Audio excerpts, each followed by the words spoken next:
Good Tuesday morning, everyone, and welcome into today's daily Bible reading for March the 21st. Today we are reading together in Leviticus chapter 8, which is going to detail for us the consecration ceremony for Aaron and his sons for the priesthood.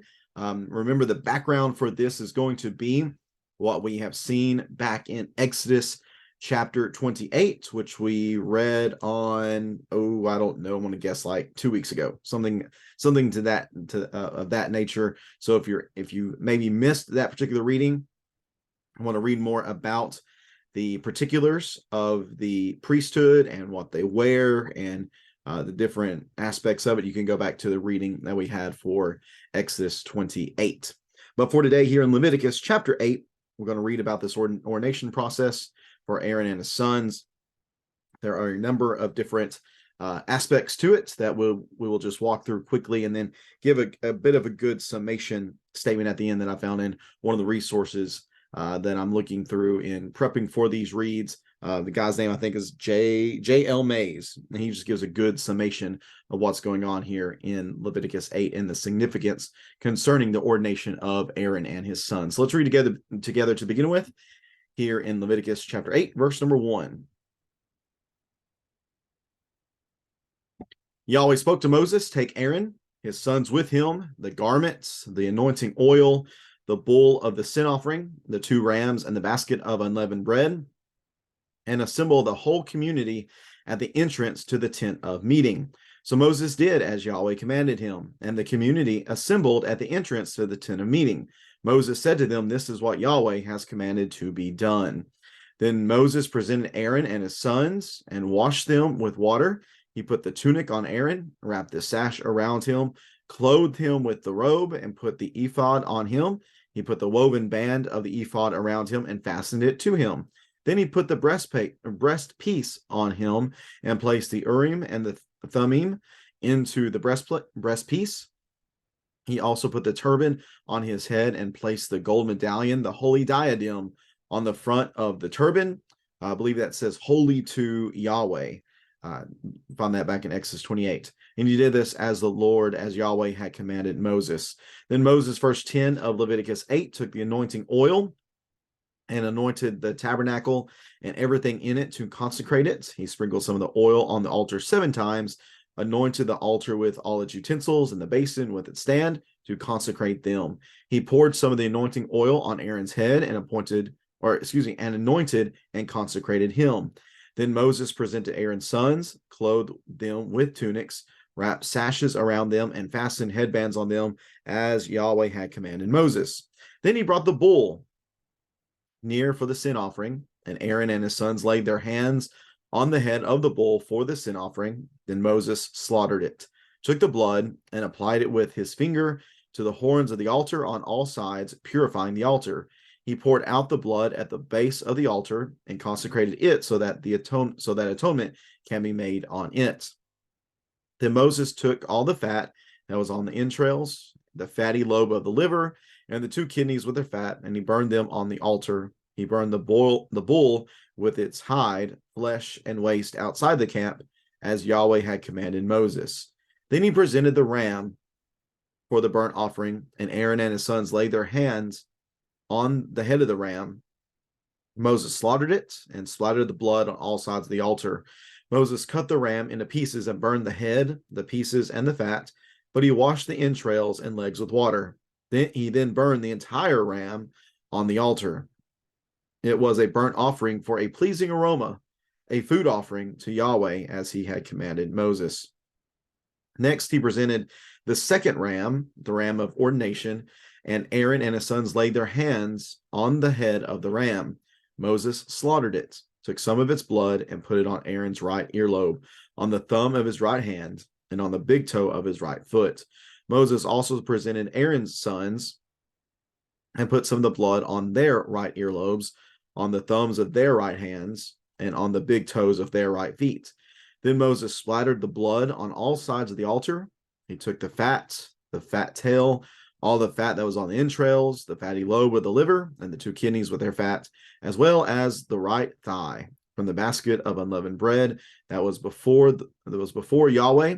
He took one cake of unleavened bread and 1 cake of bread made with oil, and 1 wafer, and placed them on the fat portions and the right thigh. He put all these in the hands of Aaron and his sons and presented them before Yahweh as a presentation offering. It's also known in other translations as a wave offering. Verse 28, then Moses took them from their hands and burned them on the altar with the burnt offering. This was an ordination offering for a pleasing aroma, a food offering to Yahweh. He also took the breast and presented it before Yahweh as a presentation offering. It was Moses' portion. It was Moses' portion of the ordination ram as Yahweh had commanded him. Then Moses took some of the anointing oil and some of the blood that was on the altar and sprinkled them on Aaron and his garments, as well as on his sons and their garments. In this way, he consecrated Aaron and his garments, as well as his sons and their garments. Moses said to Aaron and his sons, boil the meats at the entrance to the tent of meeting and eat it there with the bread that is in the basket for the ordination offering, as I commanded. Aaron and his sons are to eat it. Burn up what remains of the meat and bread. Do not go outside the entrance to the tent of meeting for 7 days, until the time your days of ordination are completed, because it will take 7 days to ordain you.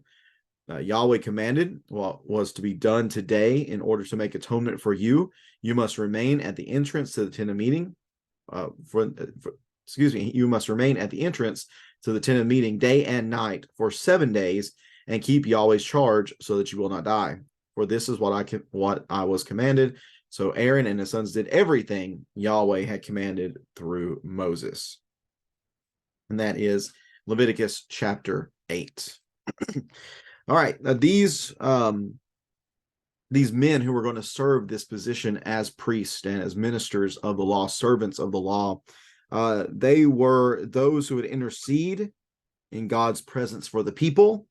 So it was necessary for them to recognize this awesome responsibility and to make sure that they were consecrated and sanctified in a very special and very strong way. I mean, this is a very intense process that we can see here, but it was necessary to show not only those who were serving in this position, but also those who were being served by those in this position, just how awesome of a responsibility and how special of a people the priests, the Levites, needed to be. So to begin with, we have an assembling of the people, and then we have a washing of Aaron and his sons before the people. And after their washing, they are to put on the priestly clothes. Again, a lot of this, many of the things are discussed here. You can go back to Exodus 28 and read about if you want to get some more background information. Following that, beginning verse 10, there is an anointing of the objects and the clothing that Moses sprinkled some of this anointing oil on all the altars and the utensils and the clothing of Aaron and his sons as well. There was also a purification offering using blood that took place here in this section. Moses took the bull of the sin offering, took some of the blood, applied it with his fingers to the horns of the altar, and also put it at the base of the altar, and then took everything else and made a burnt offering out of it. The burnt offering is also discussed in verse number 18, that Aaron and his sons laid their hands on the head of the first ram. And there's 2 rams. The first ram, it was slaughtered, blood was splattered in different places. It was offered up as a burnt offering to God, a pleasing aroma, a fire offering to Yahweh, as he had commanded Moses. And then, to me at least, the most interesting portion begins at verse 22, that the second ram was presented, and with this ram we had this interesting the interesting details that this ram, the blood from it would be put on the right earlobe, the right thumb, and the right toe of Aaron and his son. So what was this all about? Well, since blood consecrates things, makes them pure, sanctifies them, many believe that the symbolism behind this is that it would consecrate everything that the priest would hear. It would consecrate and purify everything the priest would handle. It would consecrate, purify, sanctify everything that they would go, signifying here that these priests in every way had to live entirely holy, completely. By holy, I mean WHOO or WHOLLY. I believe that's a word, but totally, completely holy, Holy, holy lives, that in every way, again, everything they touched, did, saw, went, in every way, their lives were to be holy, sanctified, purified, and consecrated. Why? Because they were those who would intercede for the people. They were those who would stand in Yahweh's presence and do these many offerings and ceremonies and purifications and all these things that they were doing on behalf of Yahweh for the people. Therefore, in order for them to help rectify and to purify a sinful people, they themselves could not be that way. They had to be holy and sanctified in every way. There was oil that was applied to Aaron and his sons and their garments in verse 30. And then the ceremony, I guess, giving some more details about where this happens and what they do following that. In verse 31, Aaron and his sons are to eat the meat and to remain in the tent of meeting for 7 days and 7 nights. So this was a week-long process. Again, a very serious process, a very stringent process. There were things that need to be done down to the T. And again, I think it is the seriousness of the process itself that helps us understand, again, the seriousness of the position. So I'll read a quote from man I mentioned earlier, J.L. Mays. I think he says really well in kind of summarizing what's going on here in Leviticus chapter 8. He says, the entire ritual is celebrated to show that the Aaronic priesthood is an institution of God existing by his will and meant to serve his purpose. Neither Aaron nor his sons after him were ready to be priests apart from what was done in the ordination. As sinners, they needed atonements. As common men, they had to be consecrated and set aside. As ordinary men, they had to be endowed. So these were people. They were men. They at times sinned, therefore they had to be atoned for. They were just common people, but now they were recognizing that they were going to be a very special people, taking up this special position among the people of God. And finally, they were just ordinary people, yes, but now they were endowed with special authority and special privilege to serve in this position before Yahweh. So this chapter 8 begins 3 chapters detailing things concerning the priesthood themselves. So we'll talk about tomorrow in chapter 9, some more of the inauguration that takes place.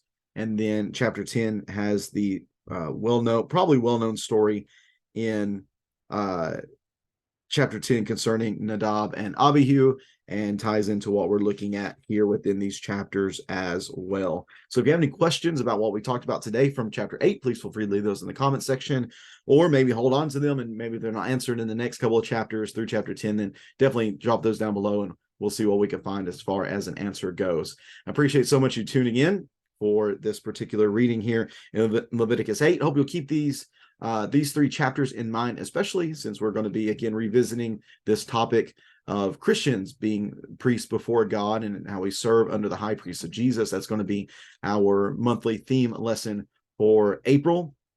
So I hope that you'll keep this in mind as we study through that, or study from that on that issue here in the next couple of weeks or so. Thanks again for tuning in. Everybody have a great rest of your Tuesday. We'll be back at it tomorrow, reading together from Leviticus chapter 9. Take care and God bless.